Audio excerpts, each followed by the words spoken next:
이 약만 먹으면 편하게 주무실 수 있어요, 아버님. 새벽 2시에 복도 CCTV 화면. 504호 현관문이 열리고 여자가 하얀 약국 봉투를 들고 들어갑니다. 그리고 경비실. 모니터 앞 65세 남자가 화면을 응시하며 중얼거립니다. 또 약이야? 그날 밤도 여느 때처럼 경비실 모니터를 보고 있었습니다. 새벽 2시 17분, 5층 복도 CCTV 화면에 불빛이 들어왔어요. 504호 현관문이 열리더니 서미영 씨가 나왔습니다. 손에는 하얀 약국 봉투가 들려 있었고요. 또 약이네. 이번 주만 벌써 3번째였어요. 새벽마다 약국 봉투를 들고 들어가는 며느리. 처음엔 그러려니 했습니다. 시아버지가 편찮으시니 약을 사다 드리는 거겠죠. 효부라고 소문난 분이니까요. 하지만 뭔가 이상했어요. 왜 하필 새벽 2시에? 낮에 사면 될걸. 저는 65살 김태준입니다. 이 은하 아파트에서 야간 경비로 일한 지 3년째예요. 그전엔 긴 이야기입니다. 30년 동안 방송국에서 탐사보도 PD를 했었죠. 권력자들의 비리를 파헤치고 약자들의 목소리를 전하는 게 제 일이었습니다. 그러다 10년 전 모든 걸 잃었어요. 아내를 의료사고로 보냈는데 병원이 증거를 인멸했고 저는 아무것도 할 수 없었죠. 그 무력함이 저를 무너뜨렸습니다. 방송국을 나왔고 세상과 담을 쌓았어요. 이제 제가 하는 일이라곤 24개의 모니터를 보는 것뿐입니다. 아파트 입구, 엘리베이터, 복도, 주차장. 그 속을 오가는 사람들을 그저 지켜볼 뿐이에요. 개입하지 않습니다. 더 이상 싸우지도 않고요. 그리고 박영수 할아버지. 504호에 사시는 73살 박노인은 제 유일한 친구였습니다. 퇴직 교사 출신으로 일주일에 2~3번씩 경비실에 들러 바둑을 두곤 했어요. 과묵하지만 따뜻한 분이었죠. 어느 날 저녁에 대화가 떠오릅니다. 태준 씨, 오늘 저녁은? 라면이죠, 뭐. 허허, 그럴 줄 알았어. 이거 우리 며느리가 만든 김치인데 가져가. 그런 분이었습니다. 3개월 전까지는요. 3개월 전부터 박 노인이 달라지기 시작했어요. 바둑을 두다가 갑자기 같은 말을 반복하시고 방금 둔 술을 잊어버리시고 처음엔 나이 드니 그러려니 했습니다. 하지만 이상한 건 며느리 서미영 씨가 올 때만 그러시다는 거였어요. 어느 날 저녁 박 노인이 혼자 경비실에 오셔서는 멀쩡하게 바둑을 두셨습니다. 복잡한 수까지 읽어내시면서요. 그런데 30분 후 며느리가 데리러 왔을 때는 완전히 다른 사람이 되어 있었어요. 아버님, 여기가 어딘지 아세요? 여기가 어디지? 박 노인이 멍한 표정으로 주변을 둘러보셨습니다. 방금 전까지 저랑 삼삼수를 두던 분이 맞나 싶을 정도였어요. 아이고, 또 정신이 나가셨네. 죄송해요, 경비 아저씨. 요즘 치매가 심해지셔서. 서미영 씨가 미안하다는 듯 고개를 숙였습니다. 하지만 그 눈빛, 제가 30년 동안 수많은 사람을 인터뷰하면서 익힌 감각이 있습니다. 저 눈빛은 연기였어요. 뭔가 이상해. 그날 밤부터 저는 CCTV를 유심히 보기 시작했습니다. 엘리베이터 CCTV. 박 노인이 혼자 탈 때는 멀쩡히 버튼을 누르십니다. 5층 버튼을 정확하게. 하지만 며느리와 함께 탈 때는 비틀거리며 벽을 짚으세요. 아버님, 괜찮으세요? 어지러워. 복도 CCTV. 박 노인이 혼자 걸을 땐 걸음걸이가 단단합니다. 하지만 며느리 앞에서는 휘청거려요. 이건 연기야. 누군가의. 하지만 누가? 박 노인이 며느리 앞에서 치매 연기를 하실 이유가 없잖아요. 그렇다면 며느리가 박 노인을 치매 환자로 만들고 있다? 말도 안 되는 생각이었습니다. 하지만 30년 PD 본능이 속삭였어요. 확인해봐. 그날 밤 새벽 3시 주차장 CCTV가 제 시선을 사로잡았습니다. 서미영 씨가 지하 주차장에 서 있더군요. 곧 검은색 승용차 한 대가 들어왔고 중년 남자가 내렸어요. 두 사람은 잠깐 이야기를 나눴습니다. 그리고 하얀 봉투가 오갔죠. 서미영 씨에게서 남자에게로. 남자는 봉투를 받아들고 차에 올라타 사라졌습니다. 저건 뭐지?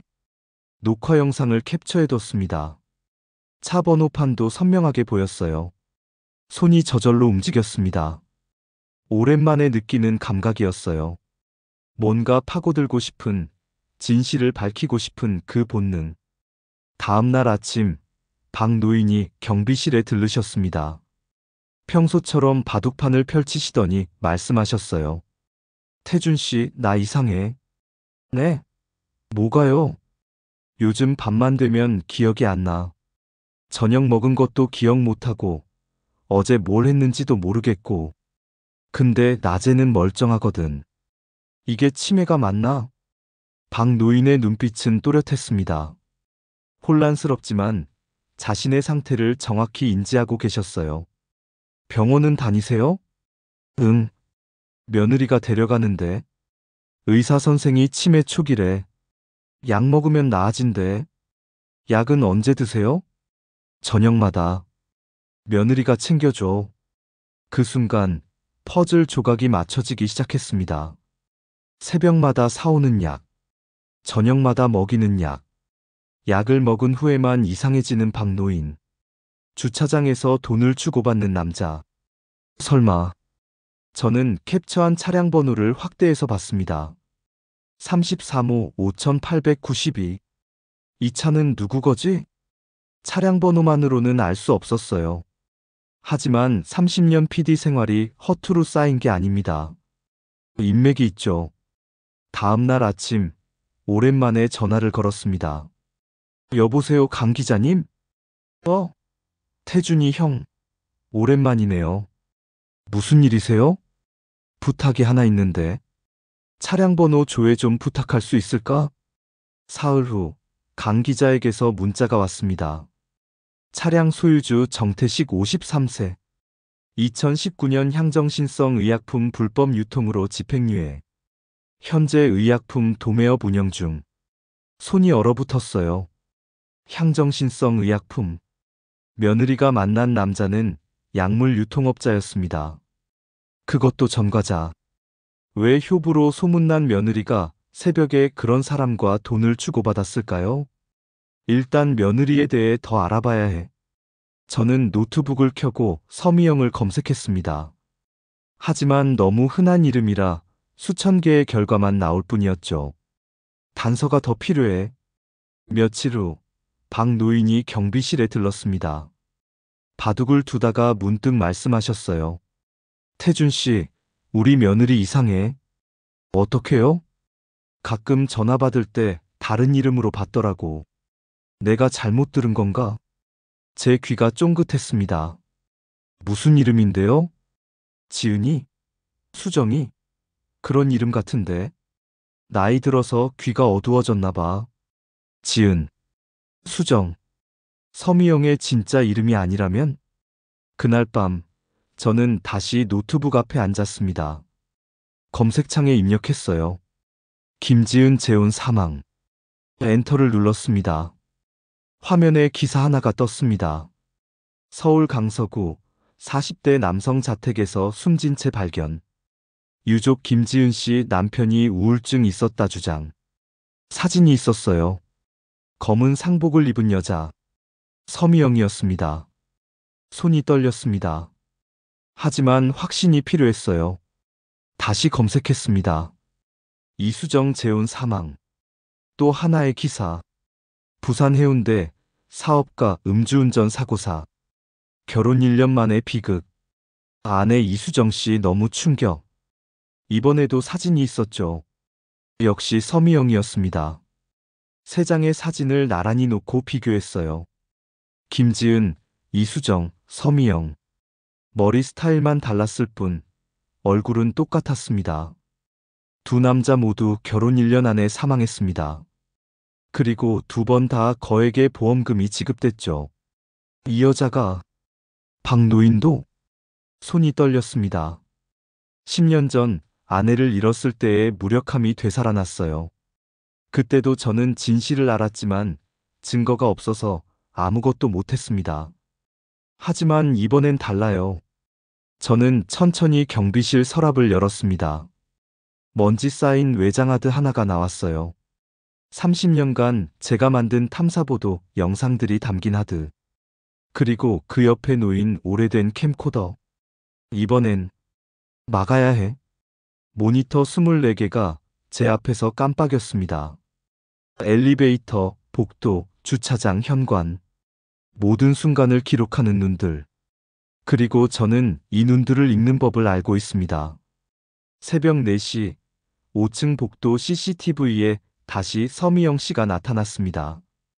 이번엔 쓰레기 봉투를 들고 그 안에서 빈 약병이 삐죽 튀어나와 있었어요. 저는 녹화 버튼을 눌렀습니다. 지금부터 시작이야. 이 여자가 박노인도? 3장의 사진을 보며 온몸에 소름이 돋았습니다. 김지은, 이수정, 서미영. 결혼 1년 안에 2 남편을 잃은 여자. 아니, 잃은 게 아니라 죽인 거겠죠. 그리고 지금 3번째 타겟은 박영수 할아버지. 증거를 모아야 해. 확실한 증거를. 저는 그날 밤부터 본격적으로 CCTV 녹화 영상을 분류하기 시작했습니다. 30년 PD 습관이 되살아났어요. 서미영 행동 패턴 분석. 노트에 제목을 적고 날짜별로 정리하기 시작했죠.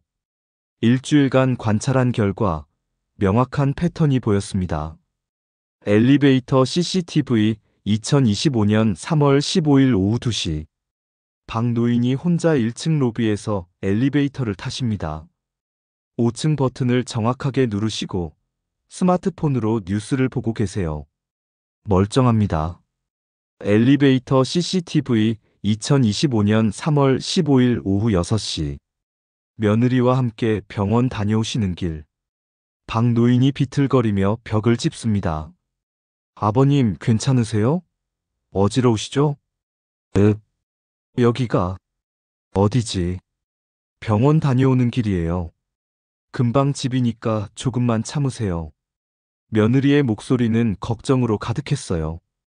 완벽한 연기였습니다. 하지만 저는 4시간 전 영상을 봤거든요. 같은 분이 맞나 싶을 정도로 달랐어요. 박노인이 연기하는 게 아니야. 정말로 이상해지는 거야. 약 때문에. 복도 CCTV 2025년 3월 17일 오전 10시.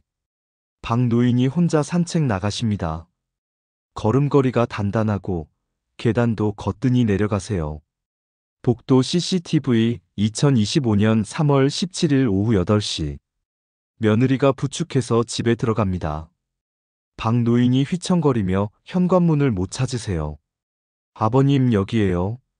문이 여기 있잖아요. 아, 그래? 미안해. 저는 2 영상을 나란히 놓고 재생했습니다. 10시간 차이. 같은 사람이 맞나 싶을 정도로 달랐죠. 이건 의도적이야. 그날 저녁 결정적인 장면을 포착했습니다. 복도 CCTV 2025년 3월 18일 오후 7시 30분. 며느리가 504호에서 나와 엘리베이터를 탔습니다. 손에는 작은 보온병. 1층 로비로 내려가더니 쓰레기통에 버립니다. 뭘 버렸지? 저는 경비실을 나가 로비로 내려갔어요. 쓰레기통을 뒤졌습니다. 보온병이 있었어요. 뚜껑을 열자 국물 냄새가 났습니다. 조금 남아있더군요. 이걸 분석할 수 있을까? 비닐봉지에 담아뒀습니다. 혹시 모르니까요. 주차장 CCTV 2025년 3월 19일 새벽 2시 40분. 또 그 남자가 왔습니다. 정태식? 약물 유통업자. 이번에도 하얀 봉투가 오갔어요. 서미영에게서 남자에게로. 남자가 봉투를 열어 돈을 세는 모습까지 보였습니다. 그리고 서미영은 남자에게서 작은 갈색 봉투를 받았죠. 저게 약이구나. 저는 즉시 녹화 버튼을 눌렀습니다. 이 장면, 날짜와 시간까지 선명하게 캡처했어요. 며칠 후, 박 노인이 경비실에 오셨습니다. 표정이 어두웠어요. 태준 씨. 네, 할아버지. 무슨 일 있으세요? 며느리가 나한테 이상한 서류에 사인하래. 뭔지 모르겠어. 박 노인이 떨리는 손으로 서류를 꺼내셨습니다. 정신건강의학과 진료일에서 보호자 동의 하입원 신청서. 제 손이 얼어붙었습니다. 이거 언제 사인하래요? 다음 주 월요일까지래.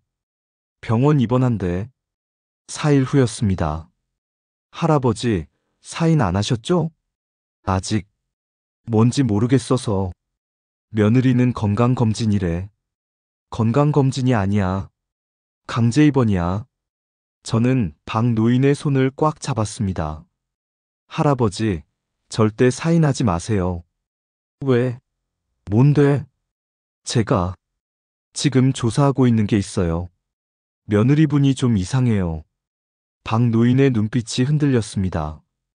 이상하다니. 무슨 소리야? 아직 확실하지 않아요. 그런데 할아버지, 부탁이 하나 있어요. 저는 조심스럽게 물었습니다. 집에 카메라 좀 달아도 될까요? 박 노인은 한참을 망설이셨습니다. 며느리를 의심한다는 게 쉽지 않으셨겠죠. 하지만 결국 고개를 끄덕이셨어요. 좋아. 달아줘. 나도. 요즘 내가 이상해. 밤만 되면 기억이 안 나거든. 확인하고 싶어. 다음 날 오후 며느리가 외출한 사이 저는 504호에 들어갔습니다. 작은 소형 카메라 2대, 거실 시계 속, 그리고 책장 뒤편에 설치했어요. 렌즈가 거의 안 보일 정도로 작은 것들이었죠. 할아버지, 이거 절대 건드리지 마세요. 며느리분도 모르게 해야 해요. 알았어.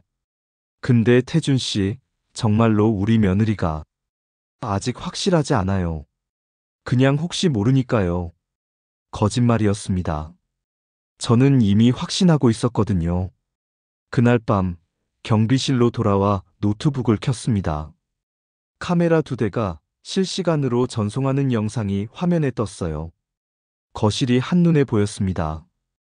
오후 7시 며느리가 부엌에서 뭔가를 끓이고 있었어요. 보온병에 담더니 박 노인께 가져갔죠. 아버님, 저녁 식사 전에 이거 드세요. 보양식이에요. 박 노인이 국물을 드셨습니다. 30분 후, 박 노인의 얼굴이 변하기 시작했어요. 멍한 표정으로 변하고 말이 어눌해지고. 여기가 어디지? 집이에요, 아버님.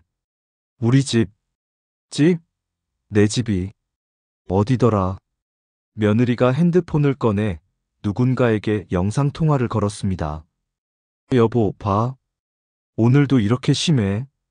다음 주 월요일 입원시켜야 할 것 같아. 화면 너머로 남자 목소리가 들렸어요. 박 노인의 아들 박준혁이었습니다. 알았어. 서류 준비해둬. 통화가 끝나고 며느리가 혼잣말을 했습니다. 이제 일주일만 더. 저는 녹화 버튼을 눌렀습니다. 모든 게 기록되고 있었어요. 그날 밤 저는 오래된 외장하드를 꺼냈습니다. 30년간 제작한 탐사보도 영상들이 담긴 하드. 그리고 새 폴더를 하나 만들었죠. 편집 프로그램을 열었습니다. 10년 만이었어요. 이번엔 반드시 막는다. 타임라인에 첫 영상을 올렸습니다. 주차장에서 돈봉투를 주고받는 장면. 30년 PD가 다시 일을 시작했습니다. 박 노인이 서류에 사인하지 않기로 한 다음 날, 며느리의 태도가 달라졌습니다. 거실 카메라 2025년 3월 20일 오전 10시. 며느리가 전화를 받고 있었어요. 목소리가 차갑게 변했습니다. 안 돼. 이미 3개월이나 했는데 지금 와서 안 된다는 게 말이 돼? 알았어. 그럼 약을 더 늘려. 빨리 끝내야 해. 전화를 끊더니 혼잣말을 했어요. 노인네가 왜 이렇게 버티는 거야? 저는 녹화하며 온몸에 소름이 돋았습니다. 약을 더 늘린다고? 그날 오후 저는 강 기자에게 다시 연락했습니다. 강 기자, 부탁이 하나 더 있는데. 김지은, 이수정이라는 사람들 사망 당시 상황 좀 더 자세히 알 수 있을까? 이틀 후 강 기자가 경비실로 찾아왔습니다. 손에 파일 2개를 들고요. 형, 이거 보세요. 제가 당시 담당 기자들한테 다 연락해봤어요. 첫 번째 파일을 펼쳤습니다. 김지은의 남편 박성민 향년 42세. 2021년 3월 자택에서 목을 매 숨진 채 발견. 유서 있음. 우울증 병력 있었다고 아내 주장. 근데요, 형. 이게 좀 이상한 게 사망 2개월 전에 5억짜리 생명보험 가입했대요. 제 손이 멈췄습니다. 우울증 환자가 거액보험을 들어? 그쵸. 더 이상한 건 부검도 제대로 안 했대요. 유서 있고 우울증 병력 있다고 하니까 자살로 결론 났대요. 두 번째 파일. 이수정의 남편 최동훈 향년 46세. 2022년 8월 음주운전 단독사고로 사망. 혈중알코올 농도 0.15%. 부산 해운대 해안도로에서 추락. 이것도 이상해요. 최동훈 씨는 평소에 술을 거의 안 마시는 사람이었대요. 주변 사람들이 다 이상하다고 했는데 사고 3개월 전에 7억짜리 보험 가입. 수혜자는 전부 아내. 저는 두 파일을 보며 패턴을 찾았습니다. 결혼, 거액보험 가입, 3개월 후. 의문사, 보험금 수령. 혹시 유족들 연락처 알 수 있을까? 강 기자가 명함 2장을 건넸습니다. 박성민 씨 누나분, 최동훈 씨 형님. 둘 다 당시에 의문을 제기했던 분들이에요. 그날 저녁 저는 첫 번째 전화를 걸었습니다. 여보세요? 박미선 씨 맞으십니까? 저는 은하 아파트 경비원 김태준이라고 합니다. 네? 무슨 일이세요? 죄송하지만 박성민 씨에 대해 여쭤볼 게 있어서요. 전화기 너머로 잠깐 침묵이 흘렀습니다. 우리 동생. 왜요? 혹시 올케 김지은 씨에 대해 이상한 점 느끼신 적 없으세요? 그 순간 전화기 너머에서 목소리가 떨렸어요. 당신 어떻게 알았어요? 박미선 씨는 3년간 억눌렀던 이야기를 쏟아냈습니다. 동생이 절대 스스로 목숨을 포기할 사람이 아니었어요. 우울증도 거짓말이에요. 그럼 왜? 그 여자가 병원 기록 조작했어요. 정신과 다닌 적도 없는데 진료 기록이 나왔다고요. 경찰한텐? 말했죠. 근데 유서도 있고 진료 기록도 있으니까 자살이 확실하대요. 저만 미친 사람 취급받았어요. 박미선 씨가 흐느끼기 시작했습니다. 그 여자 보험금 5억 받고 6개월 후에 사라졌어요. 연락도 안 돼요. 동생 죽였는데. 저는 조심스럽게 물었습니다. 지금 그 여자가 다시 나타났어요. 뭐라고요? 이번엔 이름을 서미영으로 바꿔서. 그리고 또 다른 가족을 노리고 있어요. 전화기 너머로 무언가 떨어지는 소리가 났습니다.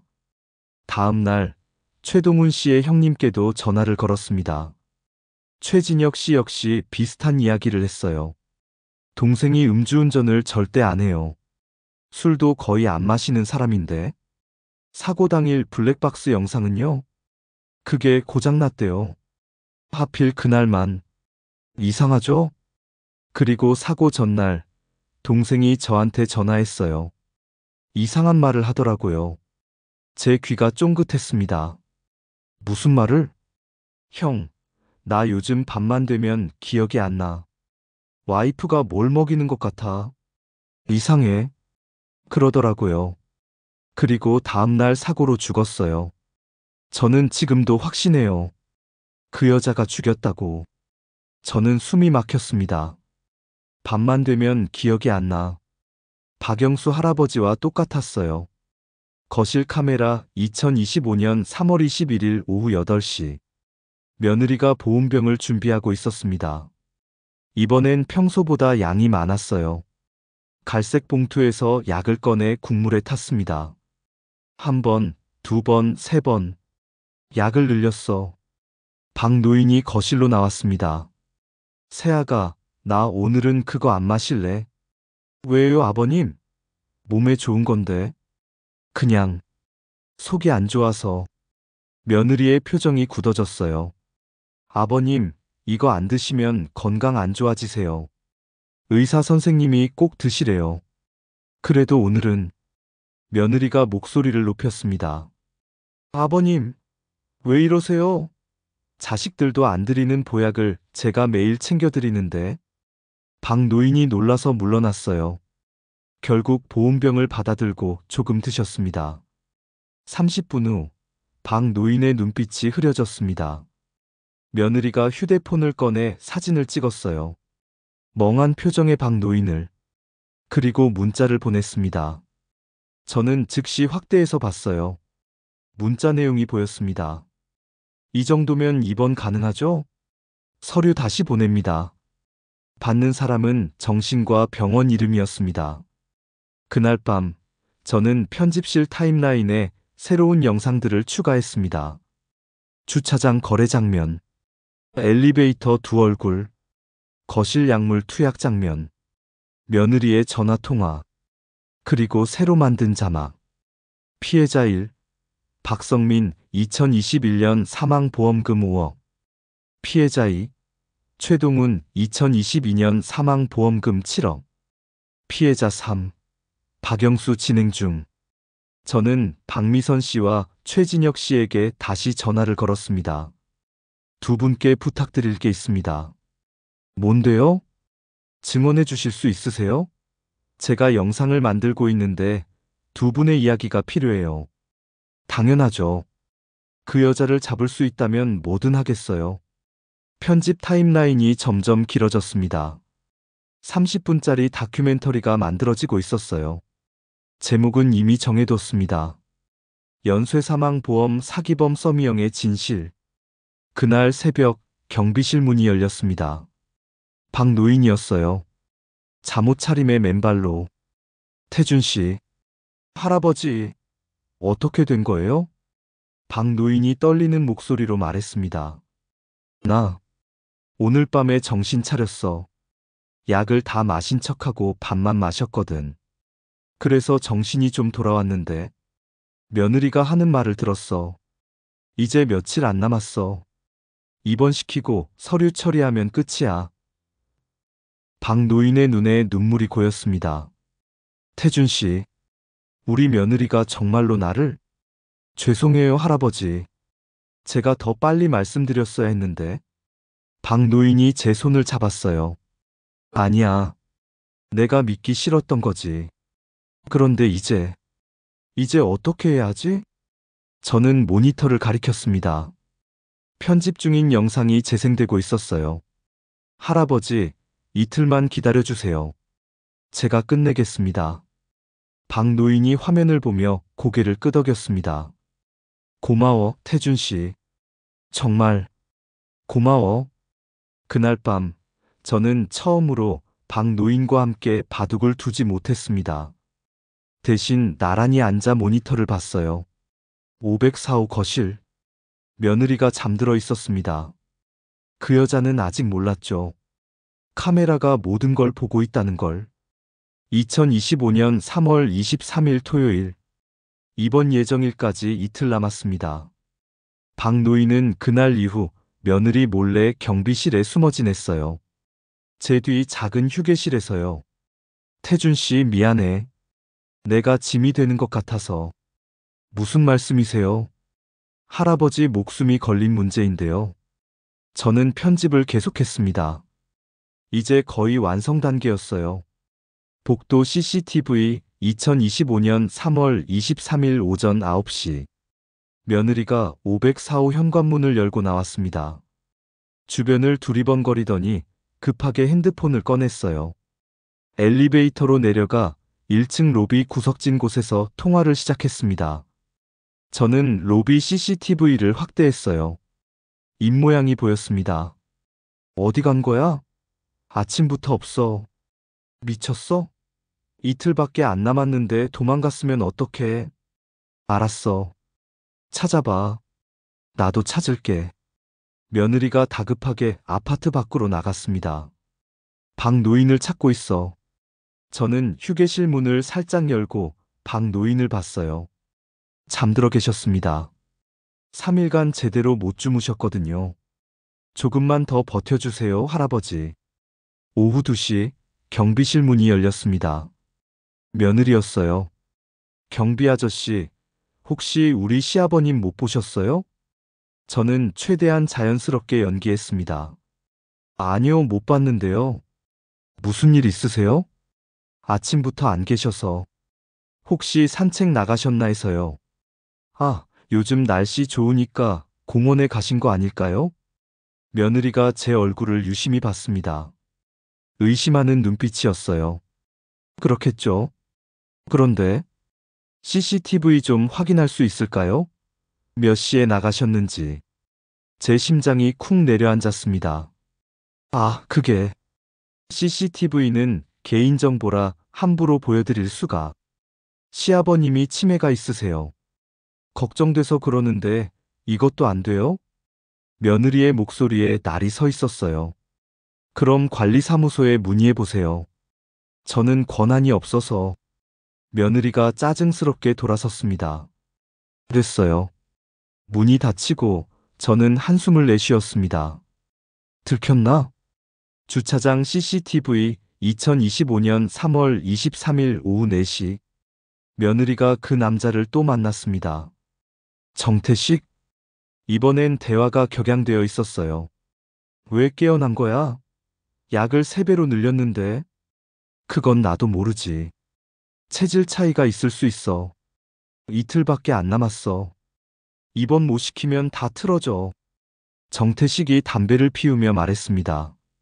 그럼 다른 방법 쓸 수밖에. 내가 아는 사람 있어. 한 번에 해결할 수 있는. 며느리가 고개를 저었어요. 안 돼. 그러면 의심받아. 입원시켜야 해. 그래야 자연스러워. 그럼 어쩌게. 노인네가 도망갔는데. 찾을 거야. 반드시. 저는 온몸에 소름이 돋았습니다. 다른 방법. 한 번의 해결. 직접적인 사례를 말하는 거였어요. 그날 밤, 저는 박미선 씨와 최진혁 씨를 경비실로 초대했습니다. 두 분이 도착했을 때 박 노인도 함께 자리했어요. 안녕하세요. 저는 박성민의 누나 박미선입니다. 최동훈의 형 최진혁입니다. 박 노인이 두 분을 보며 떨리는 목소리로 말했습니다. 저 때문에 두 분 동생들이. 박미선 씨가 박 노인의 손을 잡았어요. 아니에요. 어르신 잘못이 아니에요. 그 여자 때문이죠. 최진혁 씨가 주먹을 불끈 쥐었습니다. 이번엔 반드시 잡아야 해요. 더 이상 피해자가 나오면 안 돼요. 저는 세 분께 노트북 화면을 보여드렸습니다. 제가 30분짜리 다큐멘터리를 만들었어요. 이걸 내일 경찰서와 관리사무소에 제출할 겁니다. 화면에서 영상이 재생되기 시작했어요. 연쇄살인 결혼사기범 서미영의 진실. 오프닝 주차장에서 돈봉투를 주고받는 장면. 일부. 엘리베이터 두 얼굴. 박 노인의 이상한 증상들. 2부. 거실 카메라, 약물 투약 장면, 며느리의 전화통화. 3부. 과거 피해자들, 박미선, 최진혁 인터뷰. 4부. 패턴 분석, 결혼, 보험 가입, 약물 투약, 사망, 보험금. 엔딩. 지금 이 순간에도 네 번째 피해자가 생기려 하고 있습니다. 30분 영상이 끝났습니다. 박미선 씨가 눈물을 닦았어요. 이거 정말 완벽해요. 이걸로 잡을 수 있을까요? 저는 고개를 끄덕였습니다. 네. 하지만 한 가지 더 필요해요. 현행범. 제 말에 세 분이 저를 봤습니다. 현행범이요? 네. 지금까지는 모두 정황 증거예요. 하지만 실제로 범행하는 순간을 잡으면 완벽해집니다. 최진혁 씨가 물었어요. 어떻게요? 내일 박 노인을 집으로 돌려보낼 겁니다. 박 노인이 깜짝 놀라며 제 손을 잡았어요. 태준 씨, 그럼 내가 위험해. 아니에요, 할아버지. 제가 완벽하게 준비할게요. 경찰도 대기시킬 거고요. 저는 계획을 설명했습니다. 내일 오전, 박 노인이 산책하다 길 잃었다며 집에 돌아갑니다. 며느리는 안심하고 마지막 약물을 투약할 것입니다. 그 순간 거실 카메라가 모든 걸 녹화합니다. 그리고 경찰이 현장에 출동합니다. 위험하지 않을까요? 박미선 씨가 걱정스럽게 물었어요. 제가 실시간으로 모니터링하고 있을 겁니다. 조금이라도 위험하면 즉시 경찰을 투입합니다. 박 노인이 결심한 표정으로 말했습니다. 좋아하자. 이대로 숨어 살 순 없잖아. 자정이 넘어 모두가 돌아가고 박 노인만 남았습니다. 태준 씨, 정말 고마워. 자네가 아니었으면 나는. 저는 박 노인의 어깨를 두드렸어요. 괜찮아요, 할아버지. 내일이면 끝나요. 하지만 사실 저도 불안했습니다. 10년 전 아내를 지키지 못한 기억이 되살아났어요. 이번엔 반드시 지킨다. 모니터 24개가 깜빡였습니다. 내일이면 모든 것이 결판날 것입니다. 박 노인이 소파에 누우며 중얼거렸어요. 내일 정말 끝날까? 저는 편집 완료된 영상 파일을 USB에 복사했습니다. 그리고 경찰서 이메일 주소를 확인했죠. 네, 할아버지. 내일이면 끝나요. 새벽 2시 504호 복도 CCTV에 며느리가 나타났습니다. 복도를 서성이며 누군가와 통화하고 있었어요. 입모양을 읽었습니다. 내일 반드시 끝낸다. 저도 같은 생각이었습니다. 내일이면 반드시 끝납니다. 2025년 3월 24일 일요일. 이번 예정일 하루 전, 박 노인이 집으로 돌아가는 날이었습니다. 태준 씨, 정말 괜찮을까? 박 노인의 손이 떨리고 있었어요. 할아버지, 제가 모든 순간을 지켜보고 있을 겁니다. 조금이라도 위험하면 즉시 경찰 투입해요. 저는 박 노인의 옷깃을 정리해드렸습니다. 그리고 작은 버튼 하나를 달아드렸어요. 이거 누르시면 바로 제 휴대폰으로 신호 옵니다. 위험하면 주저하지 말고 누르세요. 오전 10시, 박 노인이 경비실을 나섰습니다. 저는 모니터 앞에 앉았어요. 거실 카메라 2대, 복도 CCTV, 엘리베이터 CCTV 모두 켜뒀습니다. 그리고 휴대폰으로 경찰서 담당 형사에게 문자를 보냈어요. 작전 시작. 대기 부탁드립니다. 복도 CCTV 오전 10시 15분. 박 노인이 504호 현관벨을 눌렀습니다. 문이 열렸어요. 며느리가 나타났습니다. 아버님. 며느리의 얼굴에 안도와 그리고 뭔가 다른 감정이 스쳤어요. 저는 그걸 놓치지 않았습니다. 어디 가셨어요? 얼마나 걱정했는지 아세요? 미안해. 산책 나갔다가 길을 잃었어. 친구 집에서 자고 왔어. 아이고, 들어오세요. 많이 피곤하시겠어요. 며느리가 박 노인을 부축해서 안으로 들어갔습니다. 문이 닫혔어요. 거실 카메라 오전 10시 20분. 박 노인이 소파에 앉았습니다. 며느리가 물을 가져다 드렸어요. 아버님, 내일 병원 가시는 거 아시죠? 응, 알아. 다행이에요. 입원하시면 제대로 치료받으실 수 있을 거예요. 며느리가 부엌으로 갔습니다. 뭔가를 끓이기 시작했어요. 시작됐어. 저는 녹화 버튼을 다시 한번 확인했습니다. 복도 CCTV 오후 1시. 현관문이 급하게 열렸습니다. 아들 박준혁이었어요. 평소 주말에도 회사 일로 바쁜 그가 헐레벌떡 뛰어왔습니다. 아버지, 박준혁이 거실로 뛰어들어갔어요. 거실 카메라로 전환했습니다. 아버지, 전화 왜 안 받으세요? 3일 동안 연락이 안 돼서 얼마나 걱정했는지 아세요? 박 노인이 어리둥절한 표정으로 대답했어요. 전화? 내가 전화 안 받았어? 네. 10통도 넘게 했는데 한 번도 안 받으셨잖아요. 며느리가 재빨리 끼어들었습니다.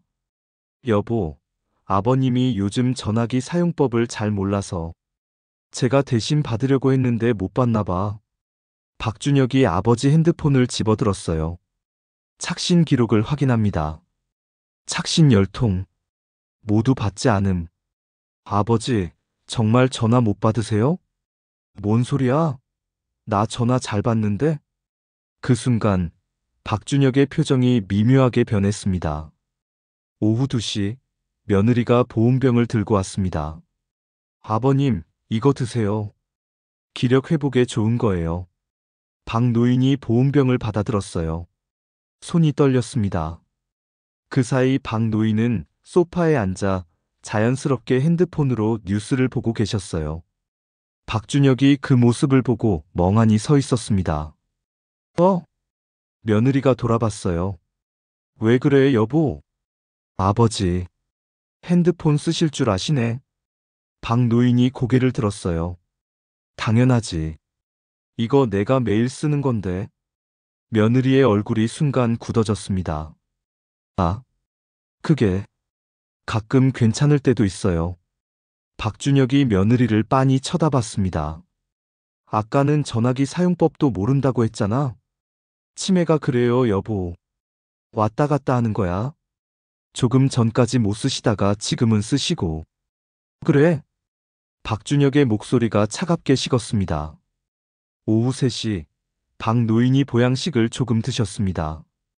며느리가 지켜보고 있었어요. 아버님, 다 드셔야 효과 있어요. 응. 근데 배가 좀 불러서. 박준혁이 물었어요. 그게 뭔데? 보양식이야. 한의원에서 지어온 거. 어느 한의원? 며느리가 잠깐 멈칫했습니다. 동네 한의원. 이름이 뭔데? 왜 자꾸 물어봐? 그냥 궁금해서. 나도 몸보신 좀 하려고. 며느리의 표정이 미묘하게 흔들렸어요. 경희, 경희한 의원. 경희한 의원? 우리 동네에 그런 데 있었어? 응, 있어. 박준혁이 핸드폰을 꺼냈습니다. 검색하기 시작했어요. 며느리의 얼굴이 창백해졌습니다. 여보, 왜 그래? 나를 의심하는 거야? 의심하는 게 아니라 그냥 지금 내가 거짓말한다고 생각하는 거지? 며느리의 목소리가 높아졌습니다. 아니야. 미안해. 박준혁이 핸드폰을 내렸습니다. 하지만 그의 눈빛은 여전히 의심으로 가득했어요.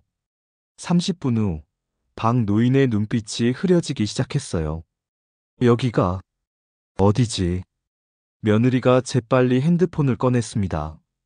사진을 찍으려는 순간, 뭐해? 박준혁의 목소리였어요.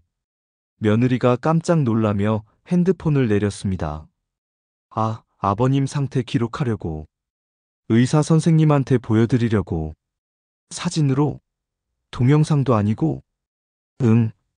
빠르니까. 박준혁이 아무 말 없이 며느리를 쳐다봤습니다. 긴 침묵이 흘렀어요. 복도 CCTV 오후 4시.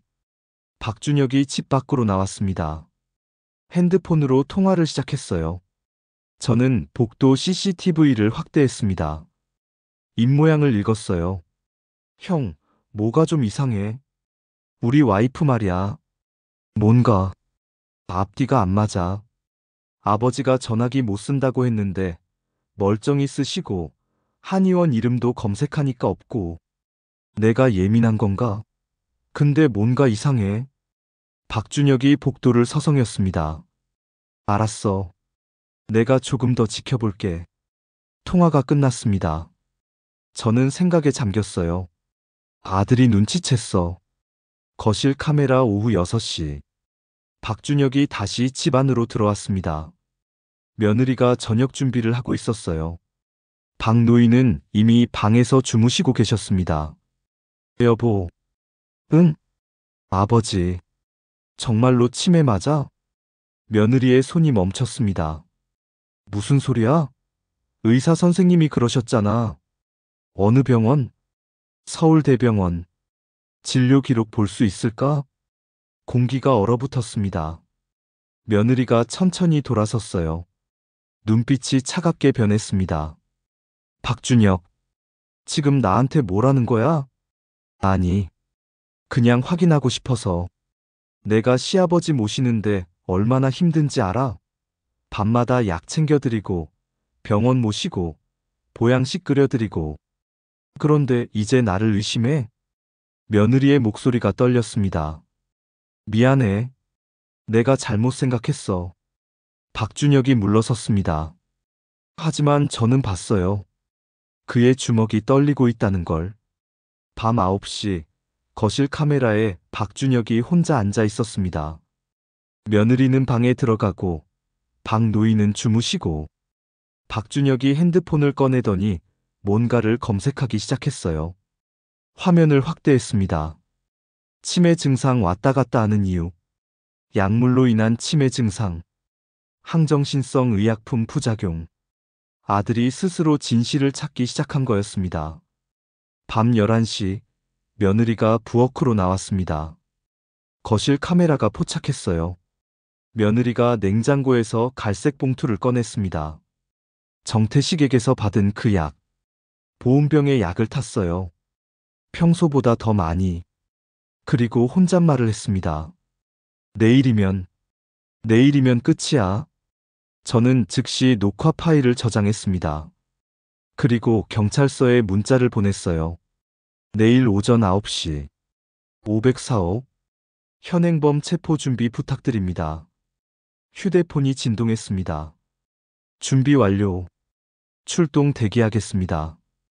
강력계 이형사. 모든 준비가 끝났습니다. 내일이면 모든 것이 끝납니다. 자정이 넘어 복도 CCTV에 박준혁이 나타났습니다.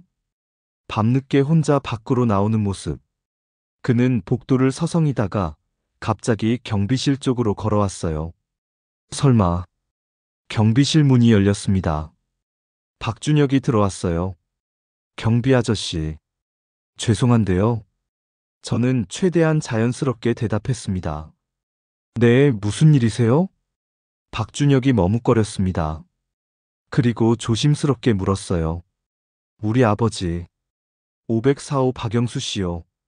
최근에 어떠셨어요? 네. 그러니까 경비 아저씨가 보시기에 우리 아버지 정말 이상하셨어요? 아니면 멀쩡하셨어요? 제 심장이 쿵 내려앉았습니다. 이 순간이 결정적이었어요. 제가 뭐라고 대답하느냐에 따라. 글쎄요. 저는 의사가 아니라서. 아저씨 눈에는 어떻게 보였냐고요? 박준혁의 목소리가 떨렸습니다. 제발, 솔직하게 말해주세요. 제 아버지가 정말로 치매인가요? 저는 박준혁의 눈을 똑바로 봤습니다. 절박함과 혼란이 가득한 눈빛. 내일 아침 9시에 다시 오세요. 네. 그때 모든 걸 보여드릴게요. 박준혁이 저를 빤히 쳐다봤습니다. 그리고 천천히 고개를 끄덕였어요. 알겠습니다. 문이 닫혔습니다. 저는 한숨을 내쉬었어요. 내일 아들도 진실을 알게 되겠지. 새벽 2시 504호는 조용했습니다. 하지만 저는 잠들 수 없었어요. 내일이면 모든 것이 끝납니다. 그리고 한 가족이 무너질 겁니다. 2025년 3월 25일 월요일. 입원 예정일. 오전 8시 50분. 경비실 문이 열렸습니다. 박준혁이었어요. 밤새 잠을 못 잔 듯 눈이 충혈되어 있었습니다. 왔습니다. 저는 고개를 끄덕이고 의자를 권했어요. 앉으세요. 박준혁이 의자에 앉았습니다. 손이 떨리고 있었어요. 경비 아저씨, 제가 정말 알아야 할까요? 모르는 게 나을 수도. 아드님, 지금이라도 돌아가실 수 있어요. 하지만 한 가지만 말씀드리죠. 저는 모니터를 가리켰습니다. 지금 이 순간에도 아버님은 위험합니다. 박준혁이 고개를 들었어요. 보여주세요. 전부 다. 저는 노트북을 열었습니다. 30분짜리 영상입니다. 끝까지 보시고 나서 판단하세요. 재생 버튼을 눌렀어요. 연쇄살인 결혼사기범 서미영의 진실. 화면에 자막이 떴습니다. 첫 장면. 주차장 CCTV. 며느리가 낯선 남자에게 돈봉투를 건네는 모습. 박준혁의 눈이 커졌어요. 저게 우리 집사람이에요? 계속 보세요. 두 번째 장면. 엘리베이터 분할 화면. 왼쪽 방 노인이 혼자 탈 때 멀쩡히 버튼 누르고 핸드폰 보는 모습. 오른쪽 며느리와 함께 탈 때 비틀거리며 벽 짚는 모습. 이게 같은 날이에요? 4시간 차이입니다. 박준혁의 손이 책상을 움켜잡았어요. 세 번째 장면.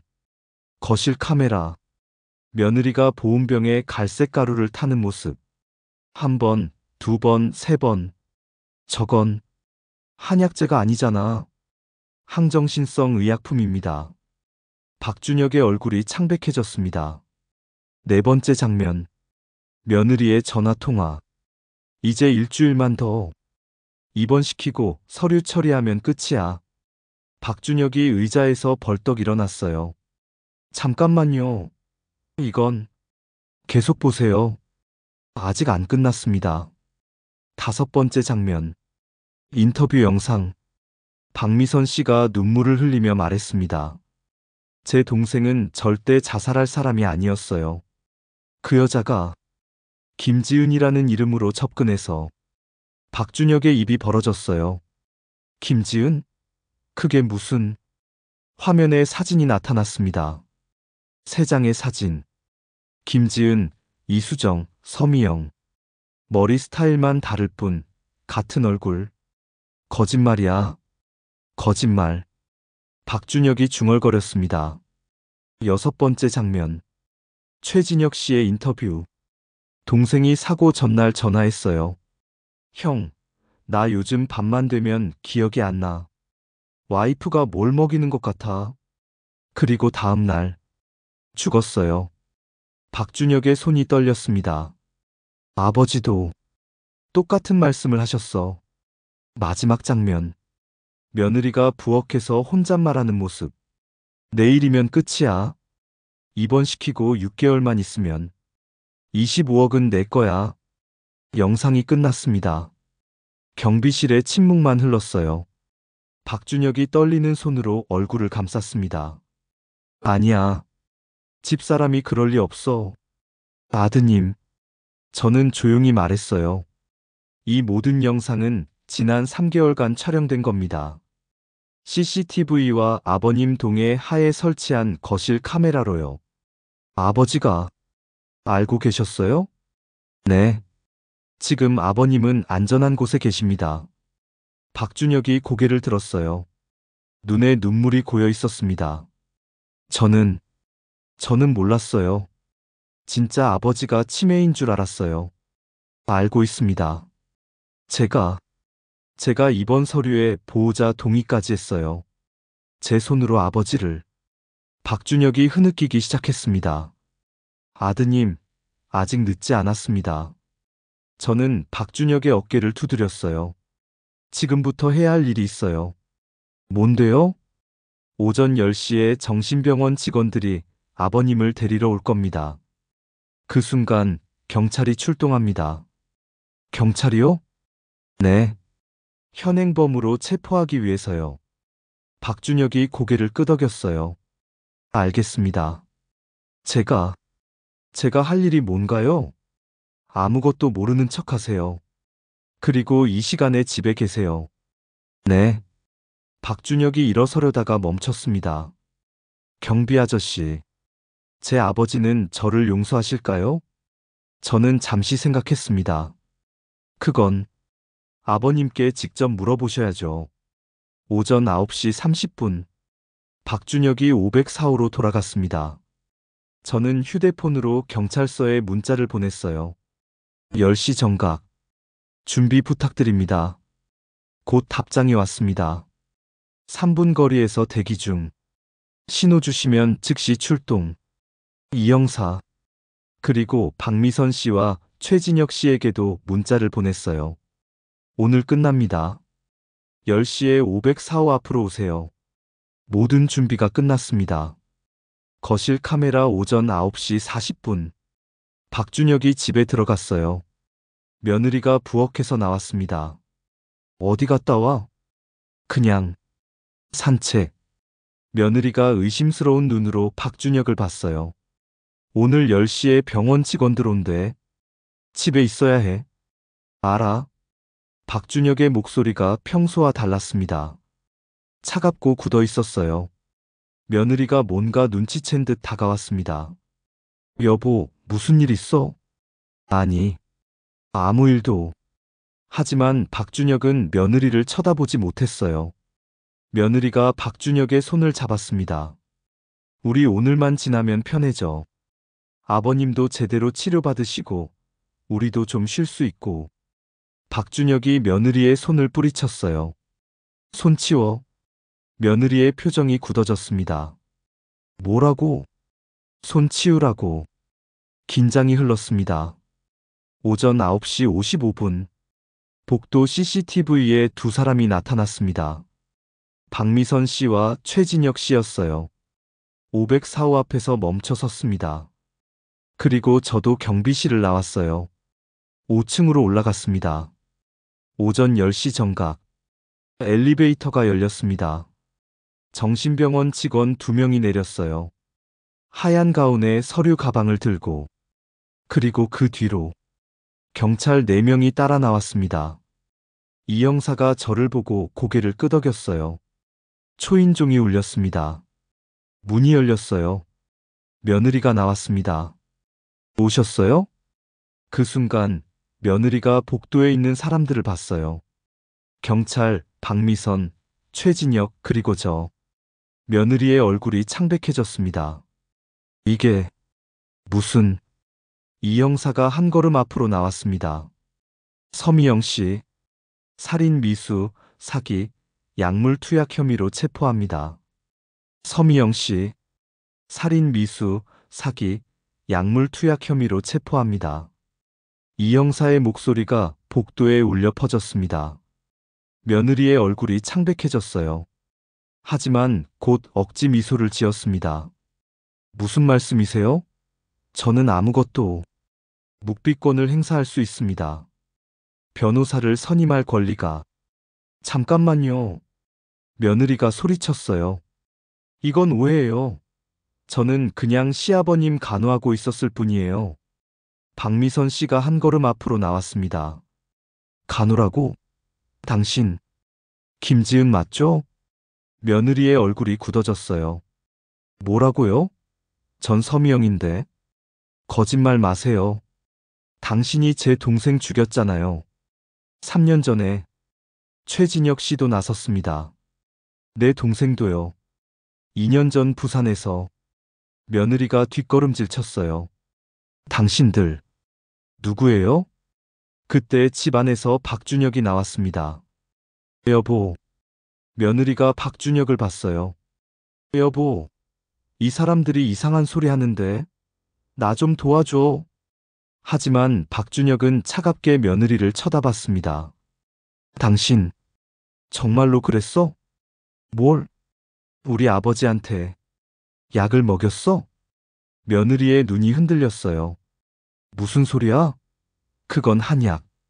거짓말. 박준혁이 소리쳤습니다. 다 봤어. 영상 다 봤다고. 당신이 약 타는 것도, 아버지 사진 찍는 것도, 주차장에서 돈 주고 받는 것도. 며느리의 얼굴에서 모든 표정이 사라졌습니다. 그래서? 며느리가 차갑게 웃었어요. 증거 있어? 내가 뭘 탔는지 확인했어? 이 형사가 비닐봉지를 꺼냈습니다. 이거요? 당신 집 냉장고에서 압수한 갈색 봉투. 정태식이라는 사람한테 받은 거죠? 며느리의 입이 굳게 닫혔어요. 감정 결과 나왔습니다. 할로페리돌 성분. 정신분열증 치료제죠. 과다 복용 시 치매 유사 증상 유발. 그리고 이것도요. 이 형사가 또 다른 증거 봉투를 꺼냈어요. 당신이 박영수 씨한테 먹인 보양식. 여기서도 동일 성분 검출. 며느리가 벽에 기댔습니다. 그래도 살인 미수는 아니잖아요. 그냥 약 좀 먹인 거. 약 좀? 박미선 씨가 분노로 떨렸습니다. 내 동생도 그렇게 죽였죠? 우울증 약 먹이고 자살로 위장했잖아요. 증거 없잖아요. 며느리가 빙긋 웃었어요. 3년 전 일인데 뭘 어떻게 증명해요? 저는 한 걸음 앞으로 나갔습니다. 이건 어때요? 저는 USB를 꺼내 이 형사에게 건넸어요. 서미영 씨의 지난 5년간 통화 기록, 계좌, 이체 내역, 그리고 3번의 결혼과 보험금 수령 기록입니다. 며느리의 얼굴이 하얗게 질렸어요. 어떻게? 박성민 씨 사망 2개월 전 5억 원 보험 가입. 수혜자 김지은. 최동훈 씨 사망 3개월 전 7억 원 보험 가입. 수혜자 이수정. 박영수 씨 작년 11월 10억 원 보험 가입. 수혜자 서미영. 저는 며느리를 똑바로 봤습니다. 패턴이 똑같아요. 결혼, 보험 가입, 약물 투약, 사망, 보험금. 며느리가 웃기 시작했어요. 히스테리컬한 웃음이었습니다. 그래. 그래서 어쩔 건데? 체포할 겁니다. 이 형사가 수갑을 꺼냈어요. 잠깐. 며느리가 박준혁을 봤습니다. 여보, 당신도 알잖아. 아버님이 얼마나 우리한테 부담이었는지. 입 닥쳐. 우리 둘이서 행복하게 살 수 있었잖아. 그 노인네만 없으면. 닥치라고. 박준혁이 소리쳤어요. 그분은 내 아버지야. 나를 키워주신 분이라고. 며느리가 비웃었습니다. 키워줬어? 그래서 뭐? 이제 다 늙어서 쓸모없는데. 그 순간 엘리베이터 문이 열렸습니다. 박영수 노인이 나타났어요. 복도가 조용해졌습니다. 박 노인이 천천히 며느리 쪽으로 걸어왔어요. 며느리가 뒷걸음질 쳤습니다. 아버님, 이건. 박 노인이 며느리 앞에 섰습니다. 미영아. 네. 내가 그렇게 쓸모없었니? 며느리가 대답하지 못했어요. 내가 너한테 잘못한 게 뭐가 있니? 예쁘게 봐주고 내 돈으로 신혼집 마련해주고 좋은 며느리라고 동네방네 자랑하고 다녔는데. 박 노인의 목소리가 떨렸습니다. 그런데 너는 나를 죽이려고 했어? 며느리가 고개를 돌렸어요. 박 노인이 아들을 봤습니다. 준혁아. 박준혁이 눈물을 흘리며 아버지 앞에 무릎 꿇었어요. 아버지, 죄송해요. 제가 몰랐어요. 네가 속은 거 알아. 박 노인이 아들의 어깨를 어루만졌습니다. 하지만 아빠는 많이 슬펐어. 네가 나를 믿지 않았다는 게. 죄송합니다. 정말 죄송합니다. 이 형사가 며느리에게 수갑을 채웠습니다. 가시죠. 며느리가 끌려가면서 마지막으로 소리쳤어요. 당신들도 늙으면 알 거야. 아무도 당신들 안 돌봐줄 거야. 짐짝 취급받을 거란 말이야. 박미선 씨가 말했습니다. 우리 동생은 당신을 사랑했어요. 끝까지. 최진혁 씨도 말했어요. 내 동생도요. 그런데 당신은 그들을 죽였죠. 며느리가 끌려 내려갔습니다. 엘리베이터 문이 닫혔어요. 복도에 침묵이 흘렀습니다. 박미선 씨가 박 노인에게 다가왔어요. 어르신, 살아계셔서 다행이에요. 고맙습니다. 두 분 동생분들. 정말 죄송합니다. 어르신 잘못이 아니에요. 최진혁 씨가 저를 봤습니다. 경비 아저씨. 정말 감사합니다. 당신이 아니었으면 당연한 일 했을 뿐입니다. 저는 고개를 숙였어요. 이 형사가 다가왔습니다. 김태준 씨, 이번 사건 당신 덕분에 해결됐습니다. 감사합니다. 제가 더 감사하죠. 덕분에 한 분 구했습니다. 모두가 돌아가고 복도에는 박노인과 박준혁 그리고 저만 남았습니다. 태준 씨, 박노인이 제 손을 잡았어요. 고맙네. 정말 자네가 아니었으면 난. 괜찮아요, 할아버지. 이제 끝났어요. 박준혁이 아버지와 저를 번갈아 봤습니다. 아버지, 그리고 경비 아저씨. 정말 죄송하고 감사합니다. 아들아. 박노인이 박준혁을 안았습니다. 이제 다시 시작하자, 우리 둘이. 박준혁이 아버지 품에서 흐느꼈습니다. 저는 조용히 뒤로 물러났어요. 경비실로 돌아와 모니터를 봤습니다. 504호 문이 닫혀 있었어요. 이제 그 안은 평화로워질 겁니다. 저는 책상 서랍을 열었어요. 30년 전 만들었던 VHS 테이프가 보였습니다. 라벨에 적힌 글. 진실은 언젠가 재생된다. 저는 미소 지었습니다. 정말로 재생되었습니다. 3개월 후 서류에 사인한 2025년 6월의 어느 화창한 아침이었습니다.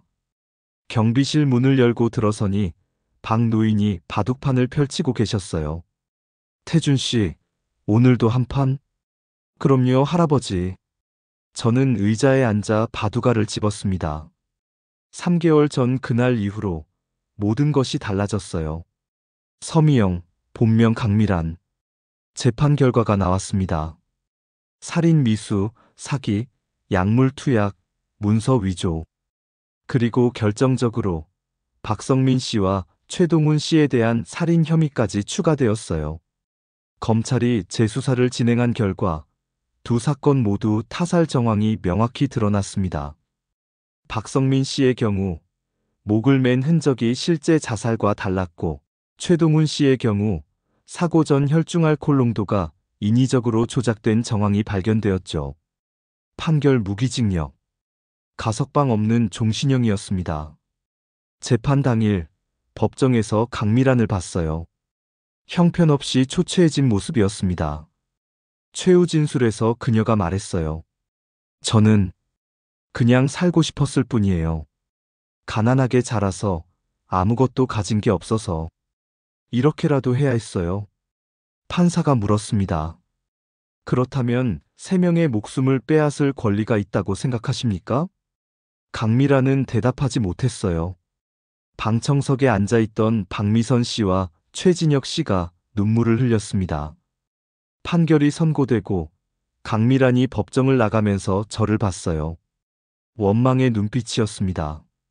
하지만 저는 고개를 돌리지 않았어요. 정의는 누군가에게는 잔인하지만 그래도 필요한 겁니다.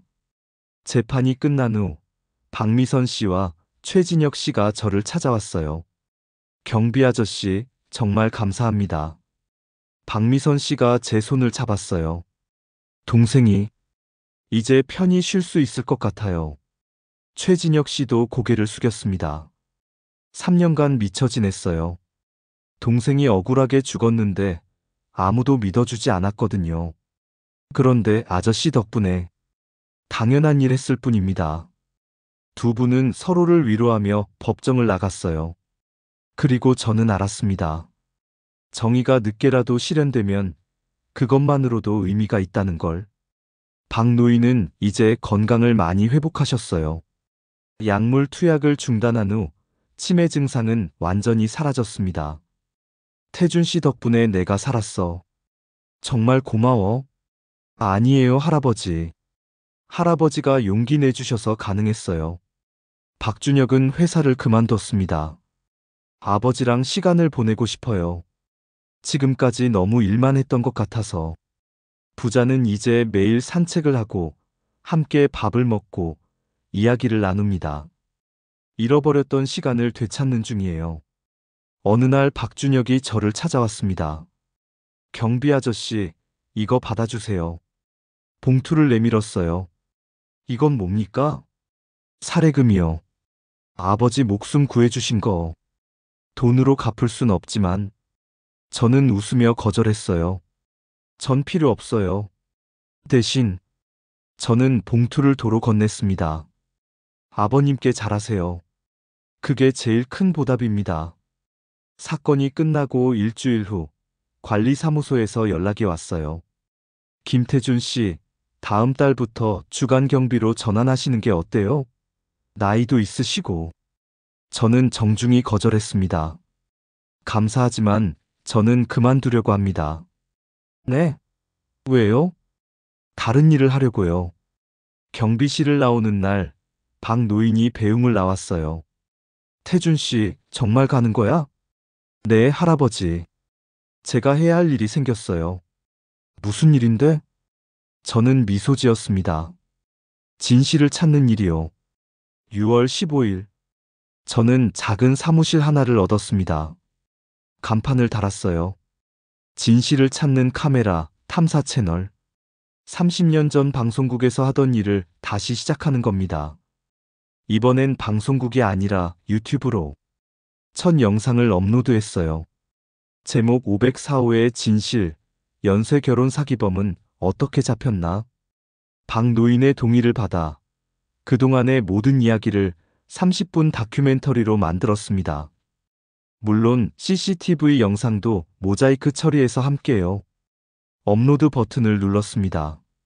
3일 후 조회수 120만. 댓글이 폭주했어요. 이게 실화라고요?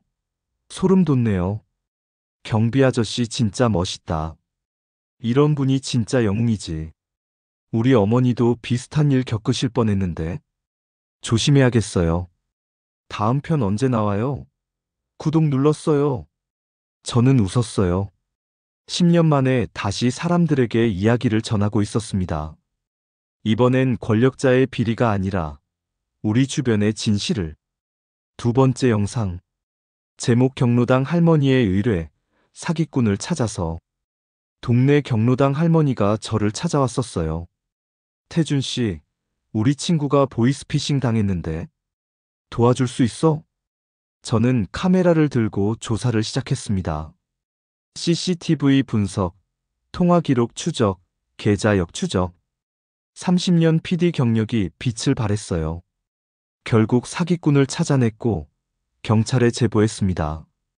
그 과정을 영상으로 만들었죠. 조회수 80만. 세 번째 영상. 제목 아파트 재개발 비리, 주민들이 당한 사기의 전말. 네 번째, 다섯 번째. 영상이 쌓여갔습니다. 구독자도 늘어났어요. 50만 명. 그리고 매일매일 새로운 의뢰가 들어왔습니다. 약자들이 당한 부당함, 숨겨진 진실들, 제가 카메라로 밝혀낼 수 있는 것들. 어느 날 오후 사무실 문이 열렸어요. 박노인과 박준혁이었습니다. 태준 씨, 바빠? 아니에요, 할아버지. 어떻게 오셨어요? 박노인이 봉투를 내밀었어요. 이거. 열어보니 수표였습니다. 거액이었어요. 이게 뭐예요? 후원금이야. 자네가 하는 일 계속했으면 좋겠어서. 박준혁도 말했어요. 저도 도울 수 있는 게 있으면 말씀하세요.